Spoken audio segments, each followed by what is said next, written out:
अस्सलाम वालेकुम dear students. आज के लेक्चर में हम बात करेंगे about partition function.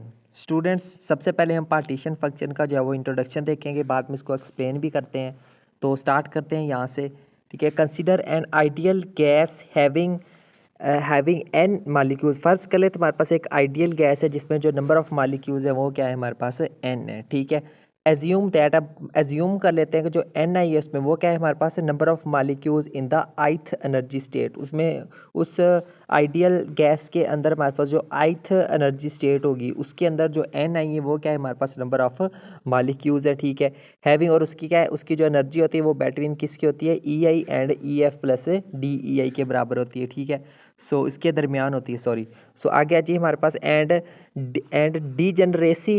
Degeneration mean number of energy levels, ठीक है, ठीक है, G I then from Maxwell Boltzmann distribution law, ठीक है। तो अगर हम तो उसके बाद जो हम अगर हम उसको मैक्सवेल बोल्ट्जमैन डिस्ट्रीब्यूशन लॉ के मुताबिक अगर उनको हम देखें तो वो हमारे पास किसके बराबर होते हैं, n i which will be equal to ji I into A raise to the power minus alpha into e raise to the power minus E I over के टी, ठीक है। ये हमने क्यों से कहाँ से लिया है रिलेशन, ये हमने मैक्सवेल बोल्ट्जमैन डिस्ट्रीब्यूशन लॉ से लिया है, ठीक है। या फिर इसको जो है हम कुछ इस तरह से भी लिख सकते हैं, यानी कि N I is equal to ji I into A raise to the power minus E T over के टी, यानी कि ये जो हमारे पास जो E raise to the power minus alpha, तो उसको हमने क्या लिख दिया है, ए लिख दिया है, ठीक है।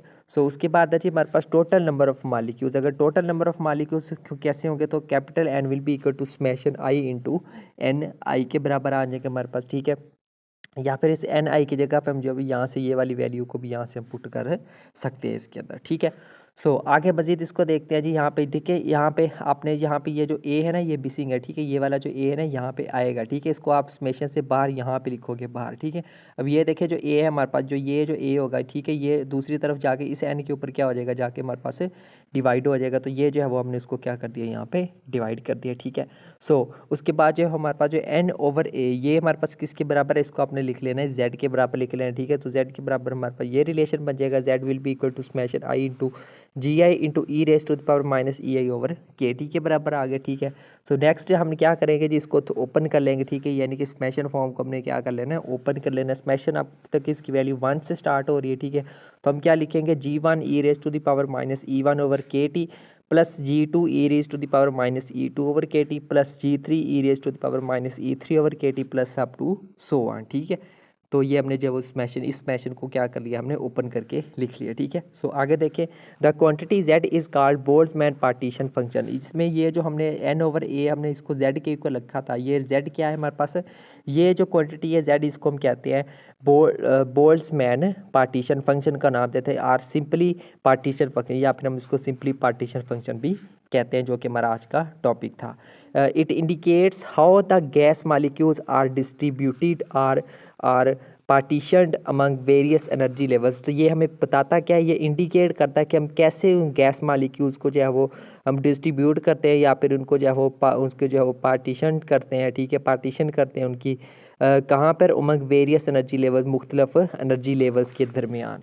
सो the partition function for continuous distribution of energy state is given है। तो पार्टीशन फंक्शन का हमारे पास जो मेन फार्मूला बनेगा for continuous distribution of energy state, वो हमारे पास बराबर होगा, Z will be equal to integral zero to infinity into g into e d e raise to the power minus e over के टी। तो ये जो है एक पार्टीशन फंक्शन को फाइंड करने का हमारे पास क्या है, मेन फार्मूला है, ठीक है।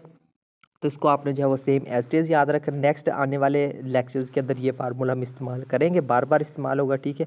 तो ये फार्मूला आपको अच्छे से क्लियर होना चाहिए, ठीक है, याद होना चाहिए। तो उसके बाद जो हम नेक्स्ट टॉपिक्स में इसको यूज़ करेंगे, ठीक है स्टूडेंट। तो ये था हमारा स्टूडेंट्स आज का लेक्चर, जिसके अंदर जो है वो हमने बात की है पार्टीशन फंक्शन की। उम्मीद करता हूँ आपको पार्टीशन फंक्शन अच्छे से क्लियर हो गया होगा।